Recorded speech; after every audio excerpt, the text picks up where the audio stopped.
I'd like to go back to page 153. I noted that there's two allocations, $4,000 apiece, which is total $8,000 to an entity called Scale, and the director of that organization has run into some legal troubles. My motion is to move the $8,000 that was allocated by the committee to the Sparkleberry County Fair, which Mr. Chip Jackson spoke about earlier. I will second that, Madam Chair. Properly moved in second. Any discussion? Mr. N. Jackson. Thank you, Madam Chair. Scales is in the Lowerton community. The executive director may be indicted, which is not fined or charged or convicted. It's not a conviction. I got a letter that the executive director has been removed, but the organization shouldn't be punished for anything based on the executive director. And you're taking something from Scales in Lower Richland and sending it to Northeast Columbia, then you're taking something away from Lower Richland. So I know the article was by that blogger who has been making all these stories, which you guys may support. But at the end of the day, I wouldn't like to see you taking funding from the Lower Richland community and give it somewhere else when you're punishing an organization. So I have some concern about doing that. Okay, you heard any further discussion on that item? Okay, Ms. Myers? Has the letter regarding the Scale ED having been removed been provided to the county administrator and to the HTAX committee? I don't know. Can get to find out by the end of before third reading. I don't have such a correspondence. My comment would be that obviously is correspondence that would need to be provided through the county. And I understand your concern, and it's a valid concern that one person does not an entity make.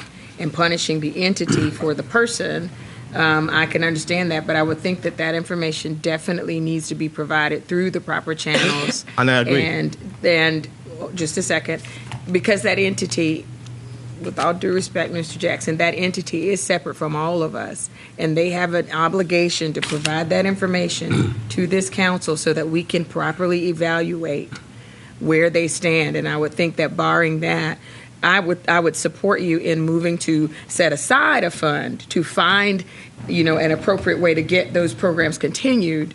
But I would have to say that until the Hospitality Tax Committee, on which I sit, has been given some information otherwise, I think it's just prudent in safeguarding taxpayer money to ask those questions.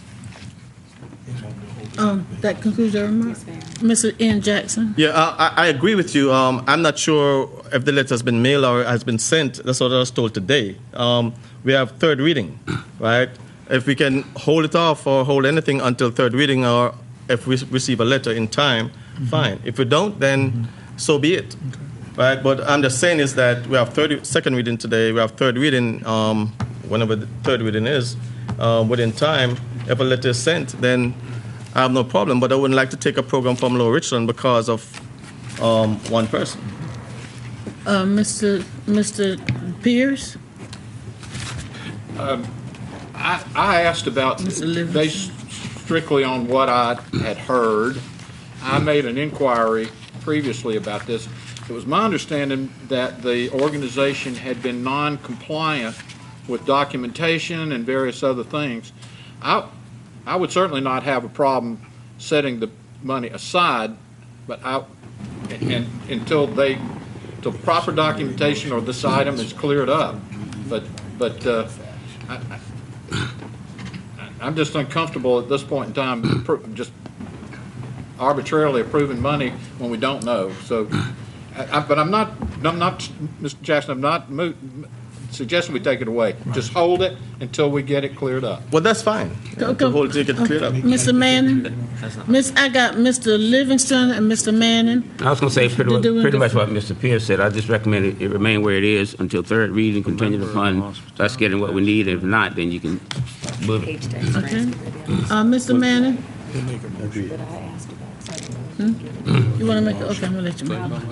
Mr. Manning, you recognize?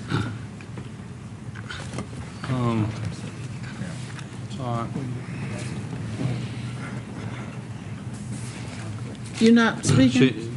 No. Okay, Mr.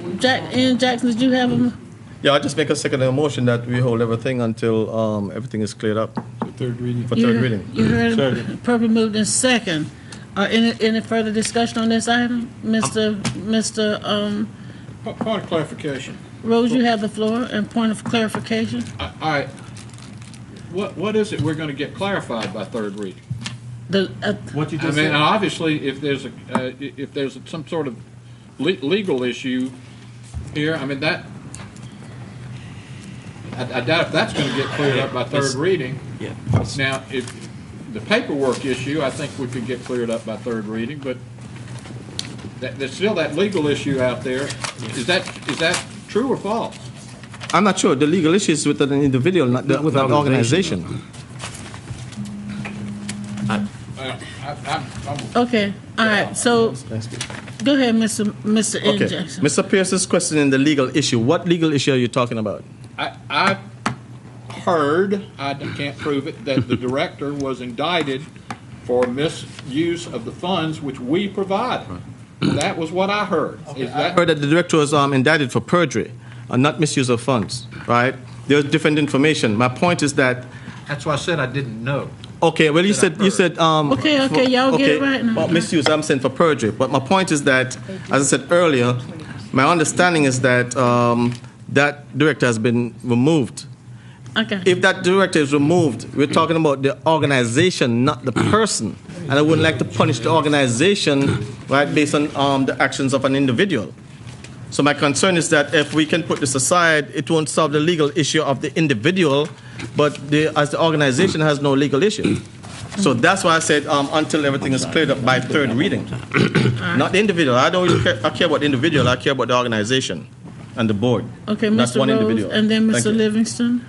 Yeah, I can only speak for myself and the constituents I represent. That's why I'm here. I will not be voting to allocate any funds to Scale. It's not against the programs that they purport to be doing in the Lower Richland community. If there's another organization that can step in and fulfill that void, but there is a criminal indictment that has come down on not just an arbitrary employee of this organization, but the director that oversees its operations. This council can do what it wants, but I'm going to call for division on this, and Seth Rose of District 5 will not be supporting it. That's Okay, and fine. I have Mr. Livingston and Mr. Manning. And I'm just looking for some fairness here. If the director of the Adventure Township, Columbia Historic, whatever, if the director is indicted, would we not fund them? We got Larry sitting out there, can you? No, give- that's a question for council. I mean, Yeah, I'm just okay, talking yeah, about okay. because I'm trying to look at the organization Right. versus the individual. Right, that's right, yeah. Okay, I mean, you just made a statement. That's just a general question I The gen- need to ask before we Okay, decide. so That's not the who same. will be answering the question is what I'm trying to figure out. That's just a food for thought. Oh, food for thought, all right, okay.